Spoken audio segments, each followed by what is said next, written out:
imagine a perfect universe and you offer that to the being most holy to you. And then we'll do this thing called taking refuge, and tonight's class is about taking refuge. So who would like to say? Anyone volunteer? You want to try it? Let's go. The key here is your mind, your motivation.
Before you start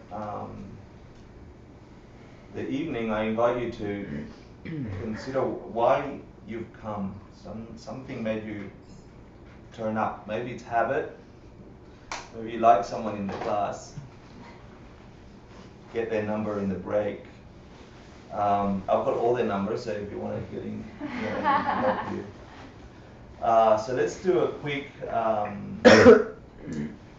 overview. So we've done ACI 1, which was the idea of the three principal paths, and tonight we're going to do refuge, the idea of what really protects us. And we're doing a quick summary of 12 weeks, so it's condensed information. If I leave you behind, it's okay, I've left me behind too. You're just going to get the essence, the taste for it. And the taste should be enough to begin associating other realities that you currently hold as being true, and seeing how you can shape that to make it a meaningful experience in life. So, before I talk about the rest is easy. We're going to do meditation next week and the other stuff the week after and the week after that, right? And the idea here is not to make it a traditional Buddhist teaching. It's about real stuff, living. It's about living. Legos. Yeah, and Legos. Lucky Ben isn't here tonight, so I don't have to explain the metaphor about the building blocks. You see the metaphor? Yeah. Even though I like it. But let's quick recap. What do you remember? There's no right or wrong answer from Tuesday's class about the three principal paths. So open floor. What is it that you took away that's meaningful, that you can use? Someone better talk. Hi. One of the cool things that you said was that renunciation is the fuel for the other two, and that was really cool because I've always heard renunciation as not like, oh yeah, I'm supposed to give it up, and then that was like another thing to add to it. Like, yeah, it should be an energizing feeling. It shouldn't be depressing. Yeah? It is a depressing topic to look at the nature of reality on this planet, and then you just get sick of it. And it's not that you get sick of it and you go to bed and you wait to death. That's not what you do. That's not good. Yeah, it should be energizing. It should be the fuel, the jet fuel that gets you out of orbit from the normal orbiting we do on the planet. So that's cool. So that's the first of the three principal parts. So the whole idea about last week's class, or this week's class, was that these three ideas should grow in your mind, and they should, if you do them right, they should flop over into an enlightened state of being. So what's the second idea? If renunciation is the first of the three paths. What's Bodhichitta. So what's Bodhichitta? It's the wish to attain enlightenment so that you can help all beings attain enlightenment. Okay, so how do we practice that in 2013? What does that mean? So you get sick of the cycles, and then you're supposed to have this wish for enlightenment for the sake of all living beings. Well, bodhicitta means awakened mind. So you train your mind in awakening. So the more you awaken, the more compassion emerges in you, and the more you can be of benefit to all beings, and ultimately lead them out of samsara and suffering. How can you lead anybody out of suffering if you're still in here? That's why you develop this undying wish to attain enlightenment yourself first, so that you can thereby help all So beings. we'll talk about that too. And then the third of the three parts, quick summary. Wisdom. Wisdom, which is a synonym for, what's wisdom? Like, wisdom always got me as a child, you know, it's like, oh, there's a wise person over there, what the hell does that mean? You can be wise in so many ways, you know, but what's wisdom here in this context? Wisdom in this context is, I might not use the right words, huh? Yeah, But good. it's basically like taking action, understanding where that action comes from, and what's the result of that action within the context of the Dharma. Okay, nice. So it's you saying taking some correct action. Correct. Action that is, why is some action correct and not correct? Well, what do you mean? Okay, so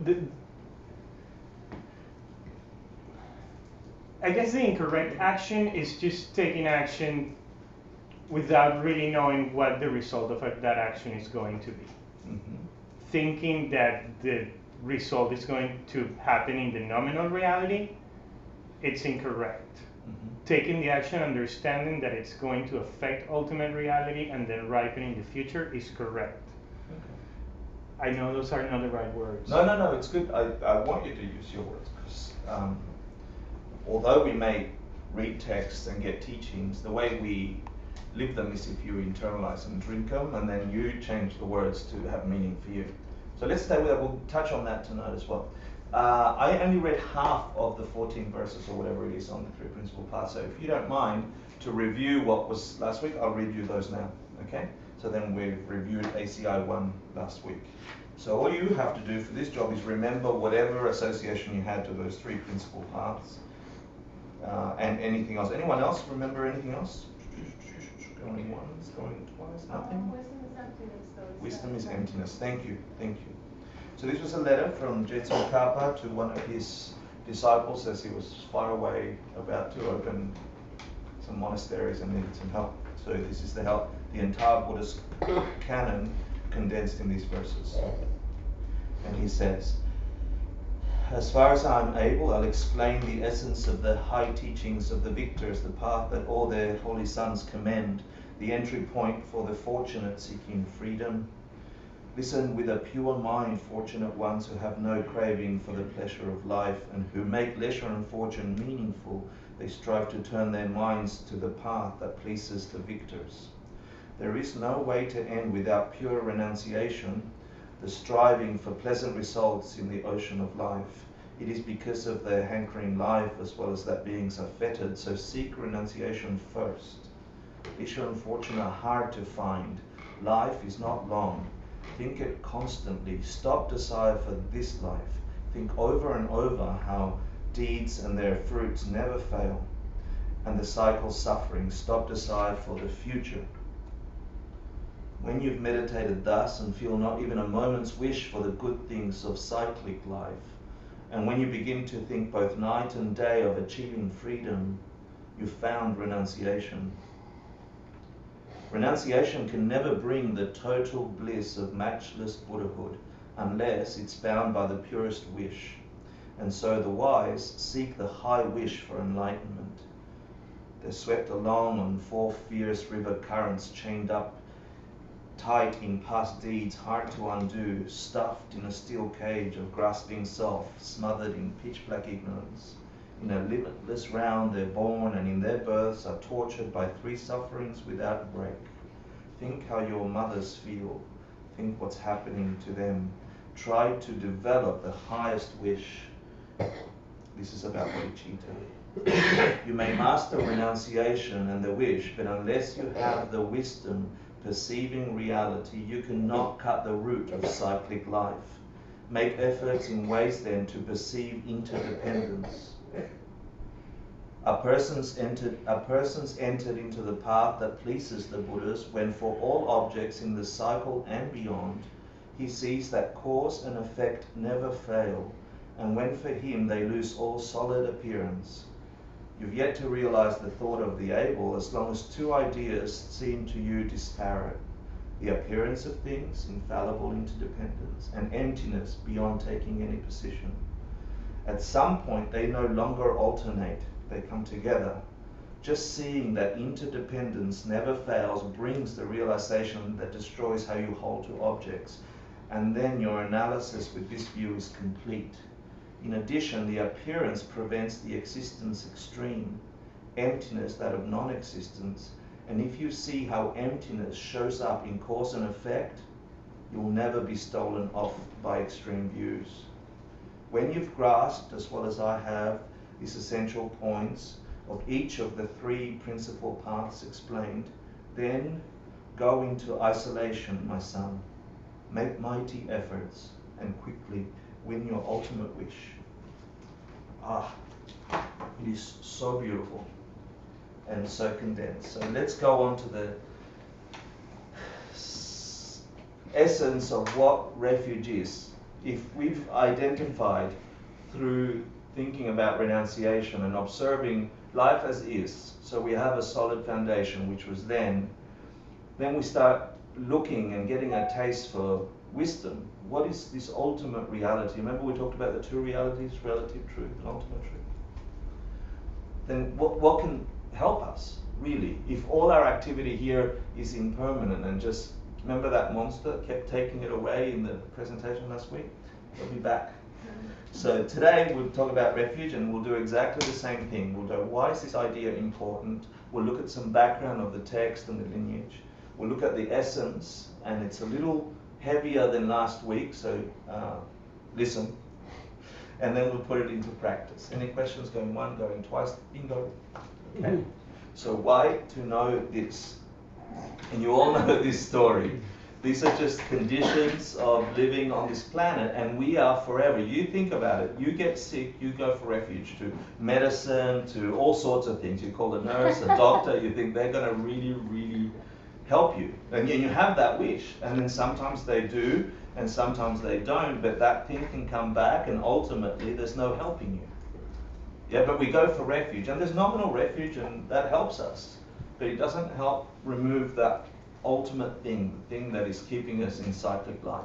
And the same when things get stolen for you or taken away, and someone did something unjust to you, you go to the police and you go, hey, investigate what's happened there. But we do, we think that's going to help you, and then we get angry if they don't, right? You get really upset if they don't.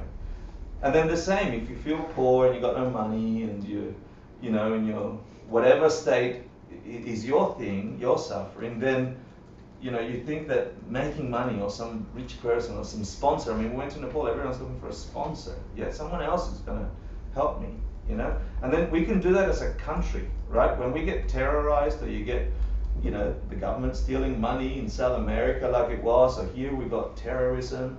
Yeah, we think that spending $50 billion a year and sending jets and SWAT teams and more planes and helicopters and the whole thing is somehow going to stop the terror, but it doesn't. It doesn't stop the terror. So we're lonely humans on the planet wanting some love. You get the metaphors? And we think something else is this sadness, something else, a lonely little thing. You're born alone, you die alone. My English teacher told me this when I was 12 or something. No. Thank you. It's like, I feel like I'm Woody Allen's grandfather or father, so he said, you know, you're going to die, life is meaningless, you know, like something terrible. But we're lonely, we think we have alone, and we reach out for others to help us to take. You see, we take refuge in that, so we think that cuddling up to others is going to is really going to help you. And look, all these things are temporary. Yes, they help you. Yes, you go to the police. Yes, I mean, I had my computer stolen in the 3rd floor of the Hilton in Manhattan. I turned my face, I was in a room full of doctors. It was a conference for doctors. We're inside, 3 levels in a room inside a room, and someone steals my laptop. My laptop's gone. So I go for refuge to the security cameras, nothing there. I go to refuge for the local hotel manager, nothing, you know. I go to refuge, I go to the police, write a report, I go to them, nothing. I'm so angst, I go to my phone, I see something logged onto my Facebook with a different IP address. I go to someone else's computer, I find the IP address, it's somewhere an address in Queens, I locate the GPS and I find a house where my computer is logged on to Facebook. Yeah, but I spent all day taking refuge that something was going to help me. I call the police, I say, I know the IP address, I know the address, you know. They're like, oh, we have to get a warrant, that takes 4 weeks, and I was angry. You know, I'm like, why don't you help me? This is unjust. This is terrible. Why didn't you just knock on the door? The house looked really scary. It looked I didn't want to do that. Wait, what happened? Did you get it back? It was in I Queens. did not get it back. It was in Queens, it was overgrown, it looked yucky, yeah. So, but you know, it wasn't my job, it was the police's job. This is my mind, you know, get going crazy. And we do this all the time.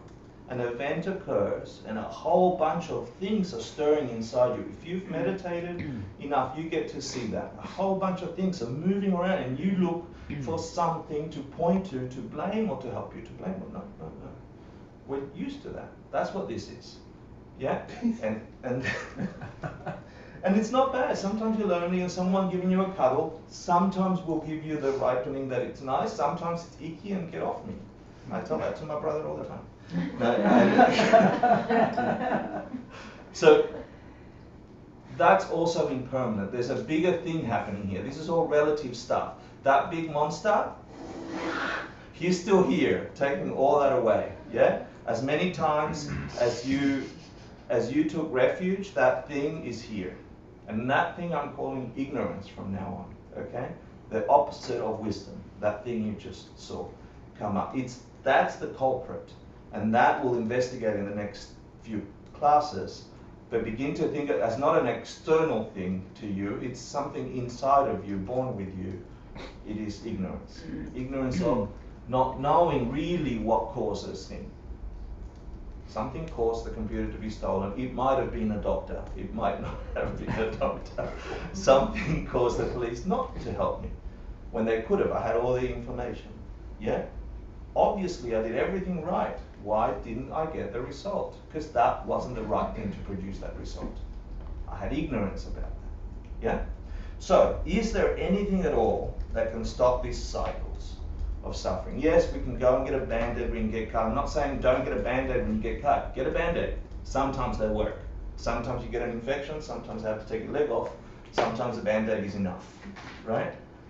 If it doesn't work all the time, it's not a cause for a result. If it works 99.999999999% of the time, but 0.00001 it doesn't, then it's not the cause. A cause is always giving you the result. Okay, so we're asking, this philosophy is asking of this world. It's sort of amazing. It's that child's question that we have learned to put away because mum and dad said stop asking stupid questions. When you go, but why? But why? And at some point your parents, if they were like my parents, said to you, just because. And you bought it because it was the one. My parents just said culo, actually, would say that. They'd say bum, and that was it. And I'm like, oh, and it distracted me. you know.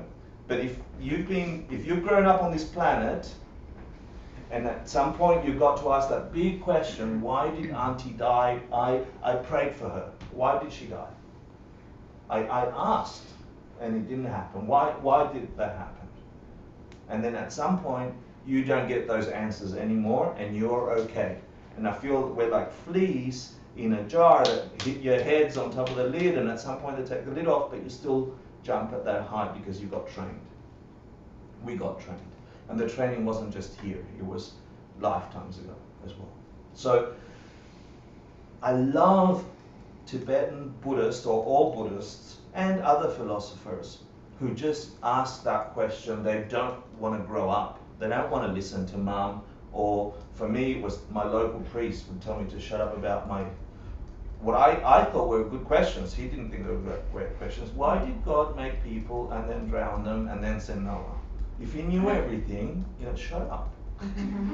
Like, I really want to know that. That was a serious thing for me. Otherwise, something wouldn't function.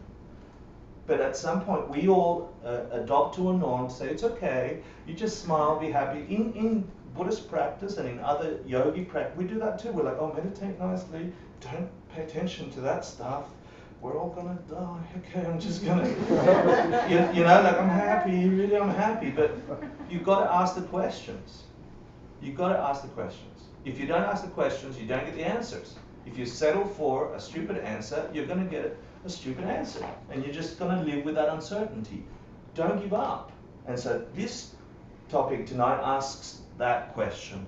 If you look at all the changing things on this planet, the number of corpses that have been on this planet, the number of good things that have disappeared, the number of good things that have appeared, that's also there.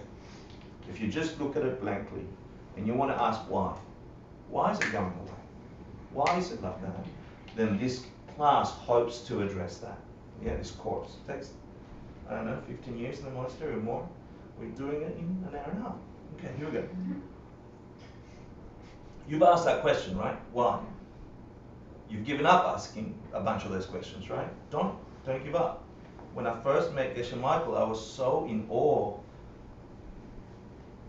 that it's a big, I can't swear. It's a big counterculture thing to say, I want to know why. I really want to know why. So let's have a look. Make sure.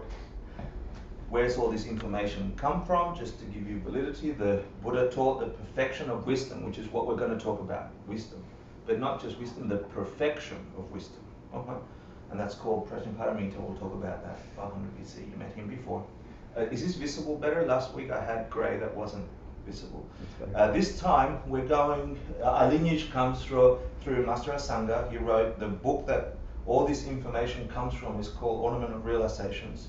Master Asanga lived around 350 AD. The reason I'm showing you these people is because they are real beings. These are beings that had, it's funny I should say that now. These are beings that internalized this stuff and experienced these things as realizations, not just ideas. Yeah? So last week I talked about the two dharmas, remember? Here are some words, and that's dharma. Yeah, but these words internalized and in your heart is a different thing. That's a realization. You can burn these things, but you can't take that away. You can't burn that. Yeah. So these beings got that and wrote more on that.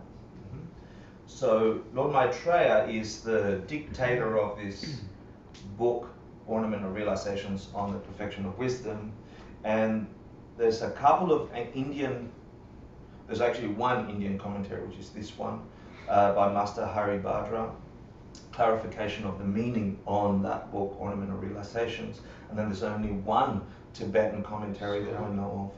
And this is one of the main, I think, someone should check, I think from memory, is one of the main textbook writers for Sarah Monastery.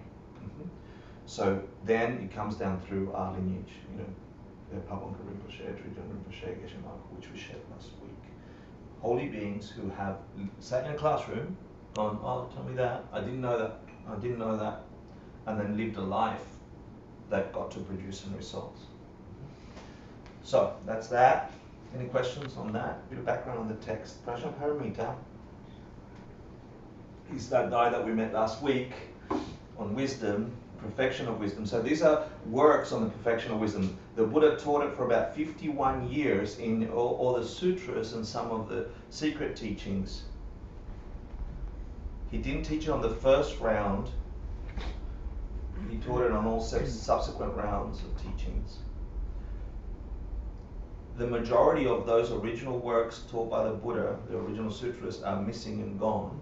There's only, I think, there's 3 collections left in Indian, which went into Tibetan. So in Tibetan it's called the Yam, the collection of these works, the 3, the short, the long, and the medium. One is, I think, 20,000 pages and 8,000 pages, and etc. These are called the Yam. Why would a group of texts dealing with wisdom, which is the idea of emptiness, which is the idea of ultimate reality, the true functioning thing that's here, the code behind our matrix, why would a group of texts be called mother? First of all, why female? Because they carry it, they get pregnant, they. Good. And then what give what pops birth. out after they get pregnant? Give birth to what? Buddhas. To Buddhas. Awesome. So these ideas are the causation of Buddhahood. And Jason Kappa said so in this thing, because you may master renunciation and the wish, but without the matchless realization on emptiness, you can't get Buddhahood. That's what he said in what I just read, right? Any questions? Isn't it fascinating? Isn't it exciting? Is it just me? So sutras are mothers. Sutras are considered. This collection of works, the Prajnaparamita Sutras, yeah? It's one of the mothers. It's called the Yam in that group. So if you go to a library and you go, oh, where's my mum's? They go, over there are all the collections of works dealing with wisdom. I thought the Prajnaparamita Sutra was that short thing of about 2 pages or 3. No, there's so many. The Prajnaparamita is Prajnaparamita means perfection of wisdom, and it is a name given to a collection of works that deals with that. When you read the works, they explain reality in the ultimate sense, not just nominal. There's a whole bunch of other works that relate about compassion and other things. So that's the works. Prajnaparamita are the works. But remember I told you about the realizations? The perfection of wisdom as a realization, as an aha moment, we touched on it last week, is defined in this book by Maitreya through a Sangha as the direct perception of emptiness under the influence of bodhicitta. So we'll get to investigate that a little bit. Some of you have heard this terminology. Does that sound weird to anyone? The direct perception of emptiness under the influence of bodhicitta. What's weird about it? I don't understand it, that's all. Okay, sure. Cool. Well, you had compassion and you were meditating on, why you should have compassion, and that led you to dependent, to interdependency, and in this way you came to that. Okay, cool. Close. We'll answer it in the next 2 wonderful slides with Legos. I have a question. Yes. Why? Why, Hector? Is it considered dangerous to, let me rephrase that, is it considered a good idea to hold off on the direct perception of emptiness if possible, if you haven't developed bodhicitta yet? That's a $10 million question. I love that question. Is it considered dangerous? Look, this is my answer, okay? You can see, you can put the courses to have that experience, yeah? If you are at all aware that you need that experience to get out of suffering, you want to dive into that experience pretty quick, yeah? But then if you're aware that you're not the only bastard on the planet, and there's something burning in you, and you have a missing piece in your meditation or something, I don't want to say hold off, but you better get to work on the other thing. The other answer I'd give, so I don't know the scriptural answer, yeah? The other answer I'd give is if you have enough virtue to know about those two things, it's coming anyway, yeah? In the direct perception. Is it considered dangerous to drive under the influence of bodhicitta? It's a very good question. I think it would be good. Yeah, I think you could drive under the influence of bodhicitta. Yeah, do you eat? Thank you. Hi, Wouldn't that be similar? Mrs. Karuna. Hello, Hi. Holy Lama. Wouldn't that be considered the difference between desiring nirvana for your own Correct. liberation versus like desiring to be a bodhisattva? So, well, sorry, I mean, no, this one I was thinking about the three scopes of practice, right? Yeah. But I think like, similar to what you answered right now, if you're at a level where you can actually understand nirvana and the end of suffering, like it's almost like I don't see any way that you perceive emptiness and interconnection and like that, and not it killer will rats. not turn into caring for everybody So else. the ultimate answer that I remember Geshe-la saying is that even if you reach nirvana and you get there, eventually you have to enter the bodhisattva track anyway. Eventually you have to recognize that you're not the only creature on the planet. But aren't there stories of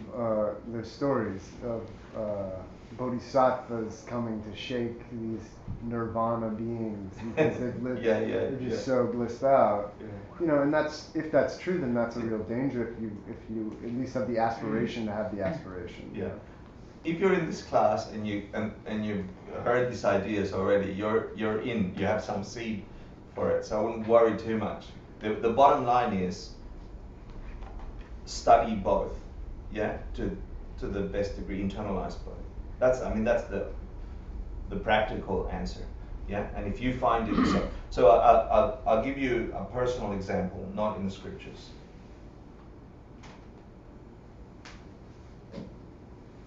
When you're practicing the idea of bodhicitta and you have some kind of fortune to have an experience with another being that moves you, depending on your karma, obviously you could get scared, it could be overwhelming. Mm-hmm. And that might, depends on how much you've understood emptiness, is whether or not you keep pushing or you push back. So they are codependent, you see, so it's your question in reverse. So if you have an open heart experience and you don't know what the hell it comes from, so you think it's coming self-existently and it's overwhelming, you might shut down a little, yeah? And that's dangerous. So it's this thing, yeah? One feeds the other. That was the same with the three principal paths. So direct perception of emptiness, put it in your own context. Imagine that there's some other thing, that you're only observing a sliver of reality in your world every day. This experience that we're having is a tiny sliver of what's truly there. And I gave the example in the past about if you just get light, that just the idea of light entering your eye, it's only that much in the known light spectrum. So we've got tools to measure that there's light outside our range, ultraviolet, etc., and we don't see it. We can measure it, but we don't see it. You can't experience it right now. Electromagnetic forces are part of the physical world. Like there's all this stuff that is not part of your perception. It doesn't mean it's not real. We are limited by this tiny sliver that we are experiencing this thing, and in that sliver it is magnificently rich. The direct experience of emptiness is getting a glimpse outside that box, outside that sliver, and seeing the potentiality that could be, the infinite potential that could be, just for light and sound and taste and all the other things. So under the influence of bodhicitta. So we talked about bodhicitta being the wish for enlightenment for the sake of every living. So in terms of what I showed you yesterday, it was you get to have a direct perception of emptiness, which is now the diamond, yeah? under the influence of bodhicitta, which is the heart. And I'll keep using this for the next 5 classes because it's meaningful to have some kind of metaphor for those two. Okay, together they form your enlightenment. The perfection of wisdom, the perfection of understanding the ultimate, can't be perfect without bodhicitta, is what they're saying. And bodhicitta can't be perfect without understanding wisdom. The Namso Namso said that last Tuesday. So that's some background ideas about Prajnaparamita as a collection of work, any work that deals with the idea of ultimate reality, the real nature of things, not the sliver. That's the relative reality. Yeah? And then explains it. And for that, last week we talked about Tuesday we talked about the gotcha. Remember the thing we deny, the thing that doesn't exist, that we're tricked by all the time. We'll talk about that again today. So here's the essence. Let's talk again about bodhicitta. It is the wish to achieve enlightenment for the sake of every living being, but put it in your own words. So it is a longing. Yeah, it's an energized longing. The wish to achieve enlightenment has got 2 parts. You want to get enlightened, B, for the sake of everyone else. So it's an energized longing because you actually begin to believe it's possible to be free from suffering. So that requires education. Like you shouldn't just believe some Australian-speaking old man or some monk or some nun just because they said so, or the Dalai Lama. You shouldn't. You should ask why for yourself, and then you should do the work that is required to answer the why. Yeah, as you get answers. So is it possible? You've got to think about it. Is it possible to be free from suffering? Is there such a thing? And if it is, and you begin to mount evidence that it is, and the way you mount evidence is by understanding emptiness and karma, then you get this energized longing. What if it's possible? What if these patterns don't have to be the way that I experience them? So it's this energized longing to stop any habitual patterns we have. And what I mean by that is, they can be really large events or they could be really little events. So you might be looking at me with your head to the side, right? So if what it looks like, right? Yeah. If you are self-aware enough, some sensation comes up when you have an experience of any kind. Maybe it's a stern face. Yeah? Maybe it's that lady that I told you about at the supermarket on Tuesday, yelling at her kid and dragging him. You have this stirring. That's separate to that. But we think it's not. And so we have a pattern of escalating and exploding these arisings that come. So I had a little movement. His head's cocked. Does he think I'm stupid? Don't I know what I'm talking about? Like it could be 1,000 things. And that's what came up. That's the ripening. I now have a choice. That's the first impulse. Yeah, I now have a choice. Do I escalate that pattern? Do I make it bigger? Do I feed it? Do I jump up and go, why are you looking at me that way? What's wrong with you? Or do I get so angry at the lady that I go up and instead of investigating, well, are you okay? Is everything okay? Really trying to find out. I've already filled my pattern and I yelled at her and I got angry at her because she's now my excuse to have these feelings get bigger. It could have stopped at just noticing the face. It could have just stopped. That's a suffering. Do you see how it can be so tiny? We do it all the time. Anything. Someone says a word, someone doesn't say a word. It doesn't matter. We have, in us, I said last week, in our subconscious, it runs the show. We have infinite lifetimes worth of little bombs ready to go off. Some are magnificent. They explode into relationships. They explode into abundant living. They explode into traveling. They explode into wonderful parents. They explode into IMAX, And then some are terrible. They explode into ISO 5Cs for the new iPhones. No, they explode into sadness. They explode into loneliness. They explode into... And they're just little potentials. And they start off by little, this is karma. So bodhicitta is a big thing. You can get silly saying the wish to achieve enlightenment for the sake of every living being, but it's got to be an energizing wish, a wish to get free from this pattern. I don't want to think bad every time someone does that, or doesn't say something, or says something. Being aware of this pattern and saying, oh my God, I can actually stop them for good. They can stop. I could be free from that. That's a way to think about bodhicitta. And what if I figured it out? What if I did that? What if I really did that? What if I didn't have to feel that? What if I could just notice his face is like that? I wonder if he's okay. That's different. What if it's not a judgmental, what a fat, lazy lady, she's probably on welfare, hitting her kid and yelling and all that. Doesn't have to be that. That's a suffering. Thinking that is a suffering. What if it didn't have to be that? So not escalating that is stopping the patterns. Do you see? The wish to get enlightened, free from suffering.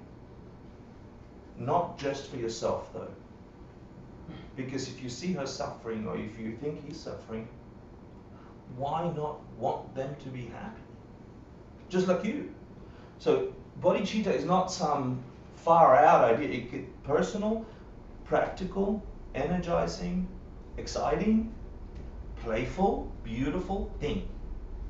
Yeah? So not the wish to get enlightened for the sake. Okay. So, and the thing is, if you figure it out, you will, once you figured it out, recognize that it was unnecessary. It was completely unnecessary. Years wasted with anger, years wasted with jealousy, years wasted with longing, years wasted with loneliness. If when you get to fix it, when you get to stop the patterns, you come to the realization that it was a waste of time. Unless you enter the secret teachings and then you see it as a magical thing. That's a gift. Yeah? But then you think they don't have to suffer also. You see your mum, you see your sister, you see your brother, and I'm talking about almost intangible feelings, right? Once we investigate reality, you can say this is true about physical reality too. That's a stretch. You've got to cook it. But an immediate suffering we all have is this. You all, if you're on this planet, you've got your own flavor of all this yuck. I know mine. I lived with it, and it hides. It's so clever. It hides. It changes. It morphs. You know. And what I was trying to get to you last Tuesday was, don't use this. Don't get tricked by ignorance that. To use this as another excuse to feel worthless, lonely, sad, unable, blah, blah, blah, boring. Don't use it, because this is another tool that can get you out. It's like using a wrench that you need to undo something in your engine so it would work to make it worse. It's a tool. It will work if you know how to work it. Okay, so that's bodhicitta. You need to develop that to your question in order to have a prajnaparamita experience. Yeah? Well, I don't know, when you're talking about wisdom as an absolute reality, but you're never going to have more than a partial sense of the absolute reality, even if you get rid of your blocks. We'll talk about how you get there. You're absolutely right. In relative living, you only ever get a partial, tiny glimpse every now and then intellectually.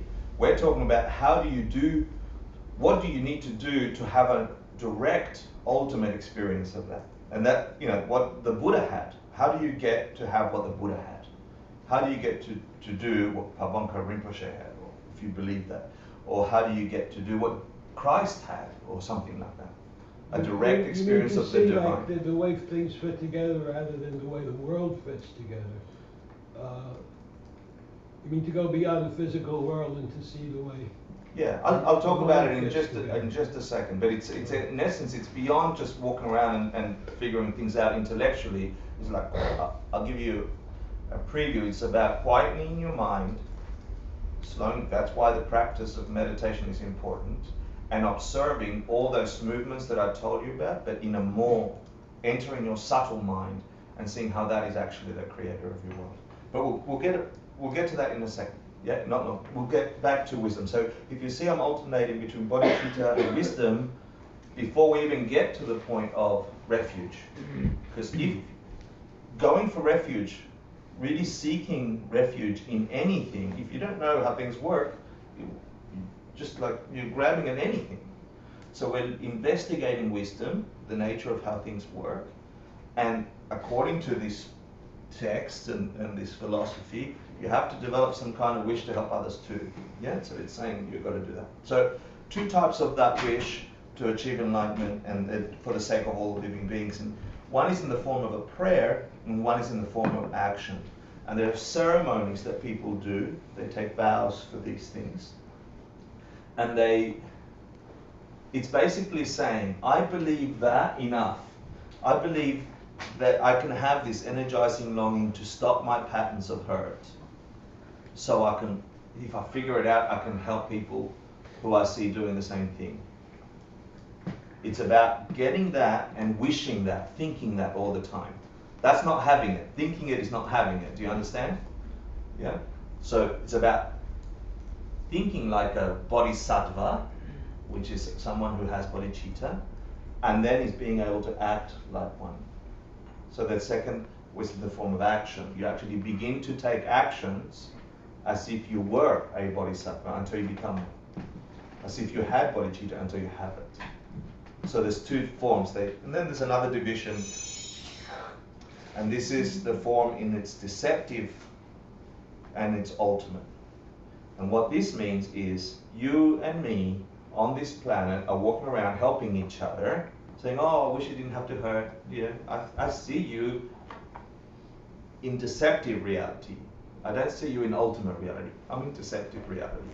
So that part is called the deceptive form, because I'm applying that idea still veiled with my ignorance, thinking this is only the world. Yeah? So that's called the deceptive form, because I'm applying the idea to get enlightened for the sake of all living beings through that limited spectrum, and I think that's true. I mean, I see you as a thing, and I think yourself existently this way. I think that's how you are. My mind tells me that's how you are. Yeah? But with a little bit of investigation, you begin to say, well, it's not only how it is. The ultimate form of the wish is just a code for wisdom. So this is how the 2 come together, and that's why they say you'll end up on that track anyway. If you really are seeing ultimate reality, you'll end up on this track because you have a direct experience. Mm-hmm. This is just background information. By the way, all the information I'm sharing with you is for the final for the 12-week course, okay?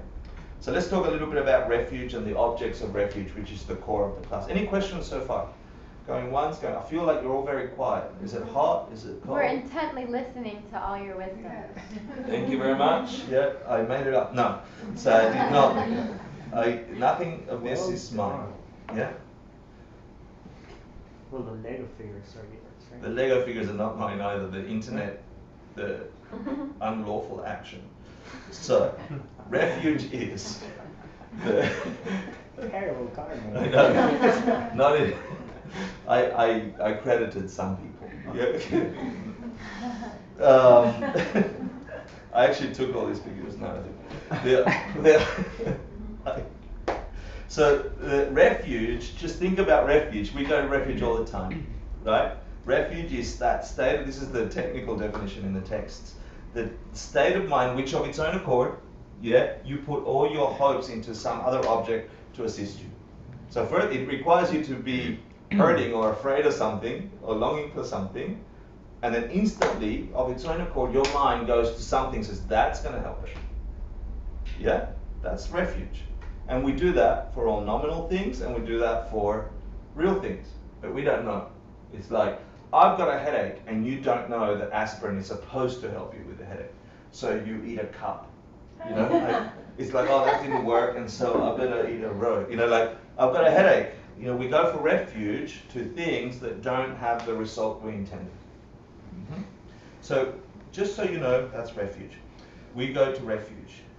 Most of the patterns of this life is cash, food, alcohol, extreme sports, that's a skydiver, even raunchy, naughty behavior. Yeah? We think that's going to help us. Right? So, but we do, and these are pleasures. They are nice pleasures when they happen, until the money gets stolen, or you get into trouble with the money, or you get your arteries blocked, or your alcoholism is overwhelming, or it was the last stunt you did on your high performance thing, and I don't know what Catwoman ended up doing there, but you can get in trouble doing that. Yeah. So the idea is we do this nominally all the time in relative, and I'm not saying, and I don't think anybody's saying stop enjoying life. This is a misconception I think that people have about Buddhist practice or any kind of spiritual path. It's bull. You should have fun. It should feel good. But there's a difference between doing it ignorantly, taking refuge in those things, and taking refuge in, if you understand the nature of the world truly, taking refuge in what really can help you. So you can have fun. No one said don't have fun. But fun helps you if you try to understand the fun. Sorry? If you can observe what's happening when you're having fun, that helps you. Absolutely. Yeah, then you have insight about fun. Perfect. But that investigation better be about where did the fun really come from? Yeah? How come I'm feeling fun? And then you're getting close to the ultimate cause of fun. And this is what qualifies, if there are Buddhists, monks and nuns and people who call themselves Buddhists who are not Buddhists by this definition, and there are non-Buddhists who don't wear the Buddhist things or do the study, who take a refuge in the right thing and are Buddhists.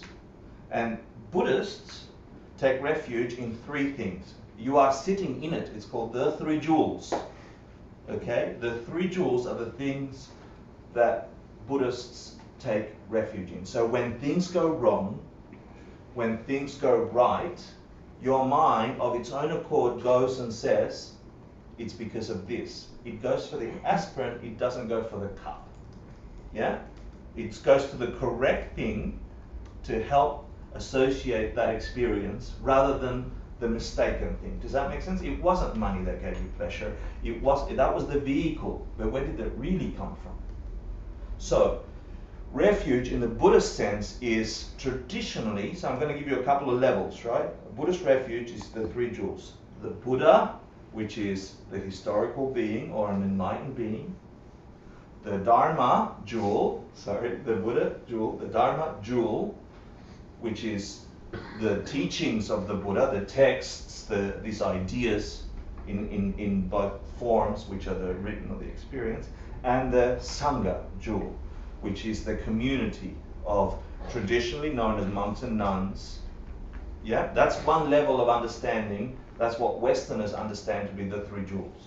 The real three jewels. So how can the Buddha protect you? So I'm feeling angry because he looked at me funny. That's a suffering. If this thing works, it should work with Javier not being so rude. No. It should work with me not having this experience of discomfort, right? Just because he moved his head like that. So, come on Buddha, help me. Hello, I'm waiting. Yeah? And we tried this with Jesus, and I tried it as a kid all over again. Mom, she's looking at me. And about my sister across, My mom had wisdom. You know what her answer was? How do you know she's looking at you? And I'm like, oh, she's on my side. I'm like, oh, I can see her. And she's like, stop looking at her. All of a sudden, it was my fault. And I'm like, damn it. Real Buddha. Yeah, that one. So, tangent. What qualifies you as a Buddhist is if your heart, if your mind, when things aren't working mostly, but also when they work, goes to one of these three things. The Buddha, the historical Buddha, he's not right here unless you're having a special experience helping you. His mind might be, but I'm not experiencing him moving his head the other way, yeah, or removing my feeling. The textbook isn't launching at his throat or anything like that. And Geshe Michael's busy teaching, His Holiness is busy traveling, and Pema Chodron, is that who that is? Pema? Yep. She is busy lecturing them as well. The real refuge, so that is some kind of relative refuge. That's okay. You can think as good as money and all these other things. It's probably better because they have some knowledge, and that knowledge can help you. So you think, oh, the Buddha did that, maybe I can do that. Jesus did that, maybe I can do that. That can help you a little bit, but it won't help you ultimately. Okay? Real refuge is when your mind sees the emptiness of the Buddha's mind, the realizations in the emptiness teachings, the Prajnaparamitas, and the community, the emptiness of the beings in the Sangha. I'll explain what that means. When you get to this topic, and if you've been following, then you can see how really you are close to understanding how to change your world. You think about the emptiness of the Buddha's mind.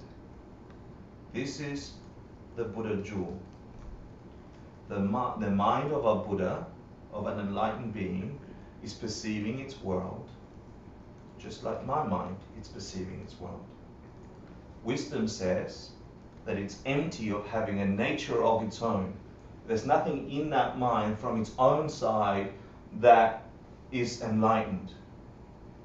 It is blank of being enlightened. Not only that, we know that Buddha, Jesus, was a man, was a human. Then you can add a whole bunch of other enlightened beings, and they were humans. They had a perception of themselves and this world transforming. They had that because their minds were changing. My mind is changing. Their mind has no nature to be the way we see them to be. Yeah?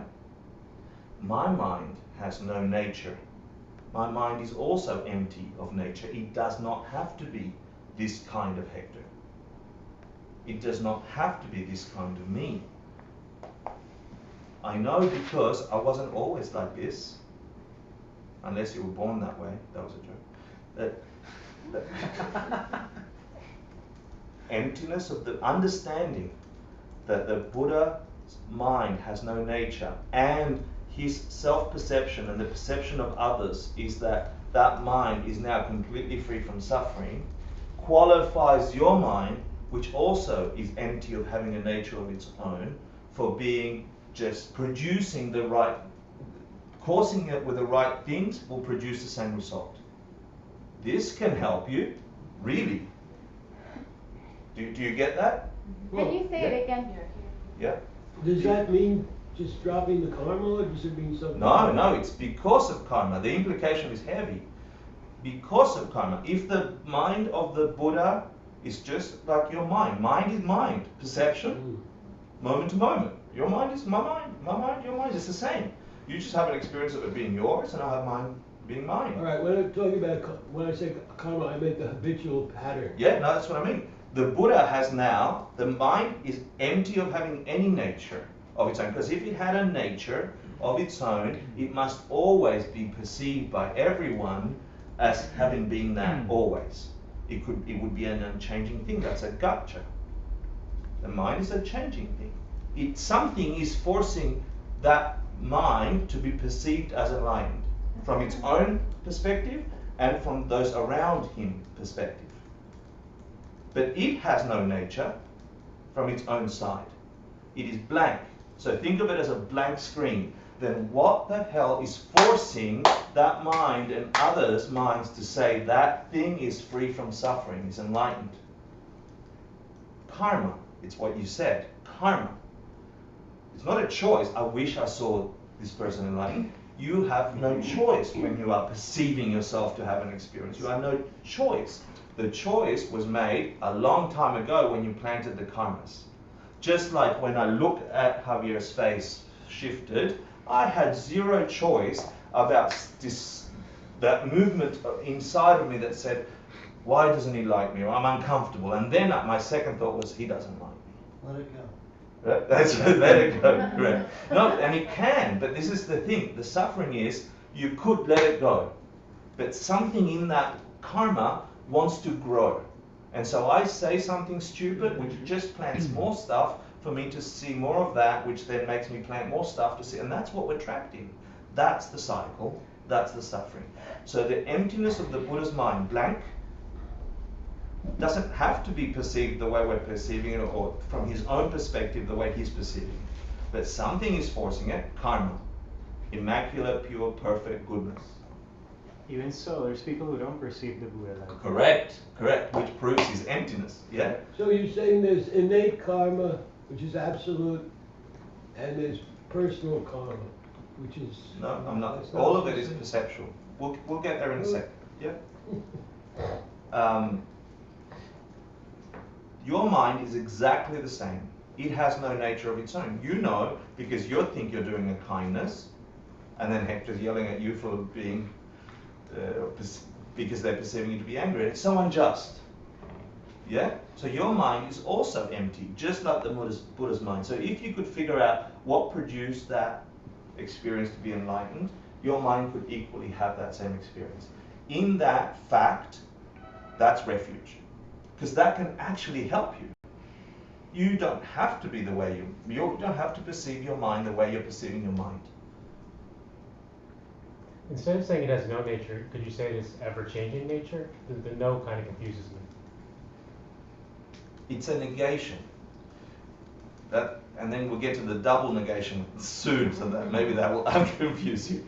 That you could say it's got infinite potential. It could be anything.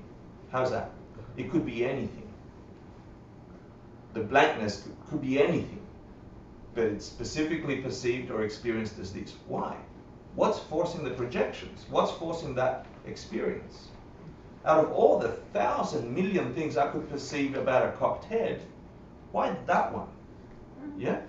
So that... Oh, I'm sorry, don't we perceive things according to our ego? It depends what you call ego. We perceive things according to our karma. And our karma is the stuff where I'm calling in this context your filled up subconscious. Yeah? All the habitual patterns that you've had for a time without beginning, and some from this time around. But if you didn't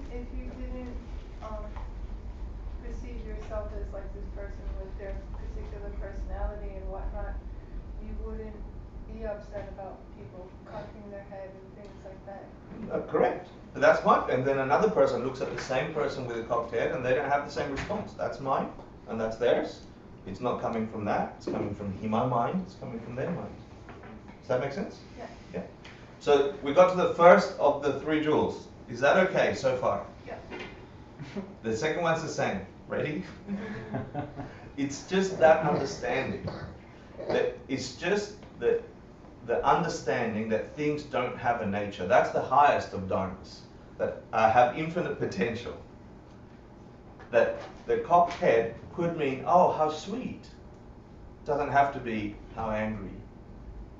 Yeah? When a person approaches you and looks at you across the subway, you have some movement and you subconsciously, you decide. You didn't choose, but you decided that they're a nice person or a bad person, smelly person, horrible person, blah, blah, blah. Where did that come from? And then you moderate your behavior if you have some kind of practice. If you're lost in the cycle, you'll just look away or build up the story, and then you hear them talking and their voice doesn't match your horrible voice in your head. Dharma Jewel says that understanding that all things have infinite potential, that there is nothing that does not have that. That every single thing, if it's true for one thing, it's true for another. It's the story of the pen. The pen for a human, we see it as a pen.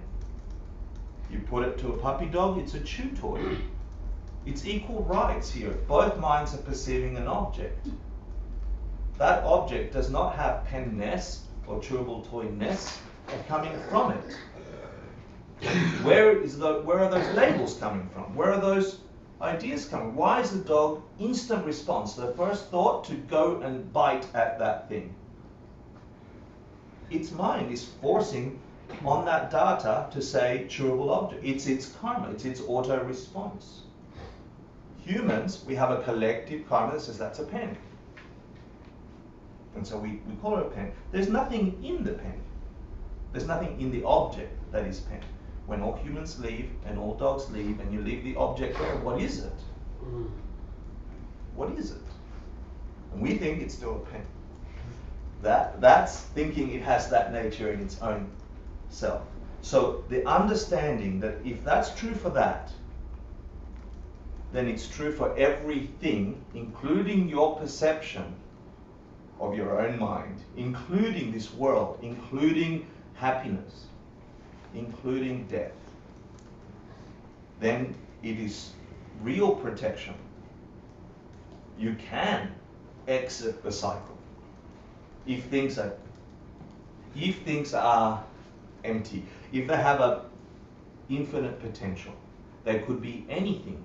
They don't have to be the way you are forced to perceive them. If you find out what caused that perception, the way you're experiencing it, then you could tinker with those causes and have a very different experience. The problem, like I said last Tuesday, is the time lag. You put the seeds in the ground to change your world. You don't sit there and look at the earth and go, okay, why don't I have corn? I do. You know? You have to wait for things to take root. And then you get really good at it, and that your gardening becomes faster and faster, and then you can escalate that until the point where you have this union thing happening. Okay, so that's the idea of emptiness, the idea that the understanding of the ultimate nature of things, not having some nature from their own side, no penness coming from this object, no chewable toyness coming from this object. Because if things have that nature, they would be unchanging. They're impossible. Things are always changing. Everything here is changing. What's forcing that change? And why is your change and my change different to that thing? It's not in the thing. It was so simple we miss it. It's never in the thing. Your perception is shifting. My perception. Things are not coming this way. Things are coming that way, and that is so upside down to the way we understand the world that it hurts our heads. But it doesn't always hurt your head if you start listening and practicing and so on. You can be free from that. Now the Sangha jewel, so you got that, right? So the emptiness of the Buddha's mind, meaning it could be any kind of mind, but it's being forced to be an enlightened mind. Could have been a schmuck's mind like mine, but it wasn't. It's an enlightened mind. What made it? He's having his own perception of being perfect. Why can't I have that perception? If I find the causes that forces that blankness to have that, I can have that too, because my mind is changing also. That is real refuge. That can really help you. That can stop you from all the patterns. Secondly, the realization that everything is like that. Everything from colors to tastes to friendships to the size of your apartment to the amount of friends you don't have or have, everything is arising on blankness. It doesn't have that nature. It has infinite potential. This place could be radically different, and for some it is tomorrow. Yeah. For some it is. Some people have a complete transformation in a millisecond. You've noticed that? You planted, and then all of a sudden, I have a new house. This lady that was here, I don't know, landed a loft in Soho for free for like a massive Wow. 2,000. I don't know. Didn't have a home one day. All of a sudden, got free accommodation in the most magnificent part of New York. The Sangha jewel are beings in your world that know that as a direct experience. The Sangha jewel is you meet a person, or people if you're lucky, who know this, not know this intellectually, but have had some kind of insight into the ultimate nature of things. And why are they refuge? Because they can actually help you get there. It's like if you've figured out, let's use a nominal example. If you figured out, I know that in my 20s I was going week to week on how to pay rent. Yeah? And if you figured out that if you do X, Y, and Z, at some point you don't have to be stressing every single afternoon about, well, I've got to pay rent next week, oh my God, I've got to pay rent.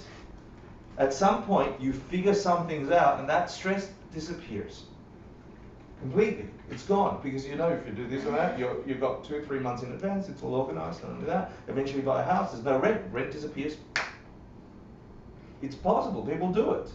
If you figured out how to do it, that stressor does not exist anymore.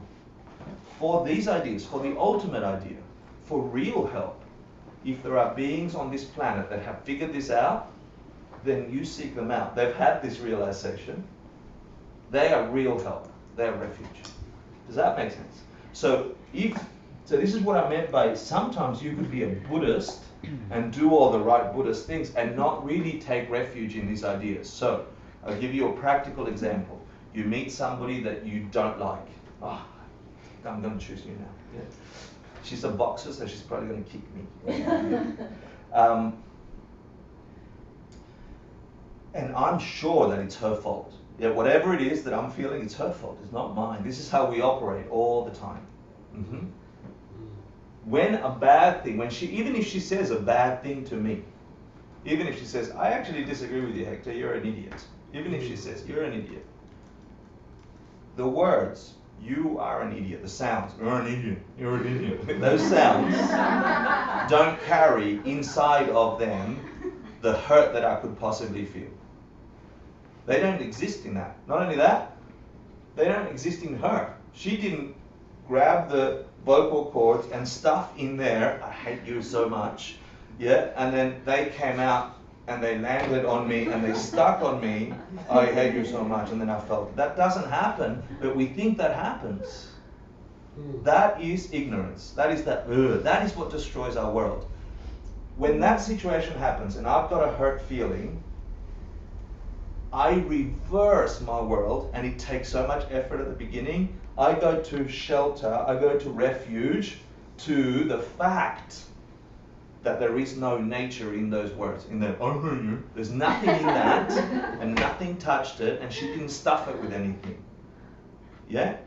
It doesn't matter whether she meant to or not. It still doesn't have that nature. Wisdom says that. Understanding that is wisdom. So when you feel hurt, and she said, I hate you, going to refuge as a Buddhist, which is a being on the way to enlightenment, is to think, that feeling is produced in me. That thing could have been anything, even if she did a hand gesture with a middle finger, yeah? That thing could have been anything. It could be infinitely anything. But for me, it landed that way. My enemy over here, who thinks I'm too proud, might have giggled at the same sound, or heard you. He would have gone, ha ha ha, he deserved it. And it was a pleasure for them. How can one thing land a sticky, disgusting, and lovely pleasure? The same sounds. It doesn't have a nature. It never did. We are falsely living in a made-up world that doesn't have a substance. The real substance is that it's coming from us. And so then you go internal and you fix it. This is refuge. It doesn't matter if you call yourself a Buddhist or not. In this philosophy, this is real refuge. Let me take 5 minutes and then we'll have a quick break. So Prajnaparamita, again, understanding emptiness. They say there's 3 methods to reach nirvana, freedom from suffering, right? And so in this text, we've got, you master the extraordinary training on wisdom, which is what I just covered. You go and study and you figure it out. And then you color that, you imbue that. You go and do some auxiliary investigation into the other two extraordinary trainings, which are the training on morality and the training on concentration. And these 2 things are fundamental because you might understand the ultimate nature of all things. And if you do understand that things are blank, and the thing that's filling in the blank is you, not them, like an echo, like an old echo, like a mirror, a delayed mirror, then morality all of a sudden becomes super important in a spiritual practice. not because dad said so, not because mum said so, not because grandma said so, not because the Bible said so, not because the book said so, but because it is what will force you to have an experience of the divine and an experience of magnificence when someone says vroom, vroom. Those sounds will be filled with whatever's in there, and if you're stuffing in there goodness, joy, love, help, kindness, you will be forced to experience those sounds as kindness, love, help, and beauty, because they don't have a nature. Then all of a sudden, being kind becomes the rule of the world, not because it has some nature by itself. Do you understand that? Yeah, that's super important. And then it says you've got to habituate that. So this is code for the 5 parts. I won't go into that because we've got 3 minutes. So here's the only method to achieve freedom from suffering. Here we go, and then we'll go for a quick break. First, you just become a student to whatever level, an intellectual understanding of wisdom, and you imbue it with the other 2 trainings. Yeah? Go and seek out other texts, other teachers, as much information as you can get from science, from anywhere, about the ultimate nature of things. Go and become an expert student at emptiness. Fundamental, you have to. This thing about the word not carrying substance from their own side, that the substance comes from you. You've got to study that. This is step number 1. Without this, you're not on your way out of suffering. Yeah? Step number 2, you habituate that until you're like a graduate. You're like, I got it so much, it's so colored in you, it's called heat. I think that's what's called. Yeah. So the first one is classroom hours. You actually got to study, get more info. But like anything, the more info you get, the more internalized you begin to make. So this takes time. It doesn't happen like that unless you've got awesome karma like some people. Yeah. After you do that, you have this, after you habituate that and you get to this peak, you will have a peak experience, which is you perceive dependent origination directly. This is called highest dharma. And dependent origination, in the example I just gave about the words ahoyu, what was the words? Ahoyu. Dependent origination is things slow down as you hear those words, like in the Matrix, and then you see that you have just created the meaning on decibels that have no meaning by themselves. It's like everything's slow. That's why meditation is a thing, because meditation is the practice that helps your mind slow things down so you can actually see what's happening and not just get tricked by a trick. Yeah? Are you with me? So if you've got an intellectual understanding of emptiness, of course you need karma, of course you need meditation, of course you need the other training, but predominantly emptiness. And you get an intellectual and you become a student of it, and you study it so much you start looking for it until it's so internalized you get heat, what's called. You will then flop over into this thing called the direct perception of dependent origination, which means you can see broken down your matrix. Well, I just created that meaning. I better not respond negatively because it will make more of that. You see? You now have choice. It's beautiful. So let me show you a clip of what that looks like in real life, okay? Do you want to dim the lights? Next. Can you all see? Actually, can you dim the lights? Wow, okay.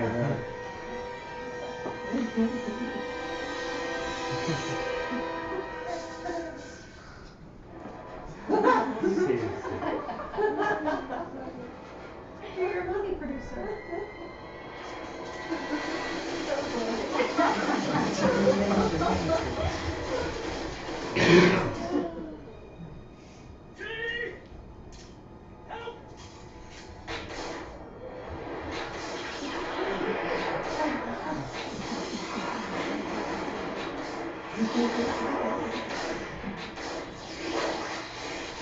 Ah.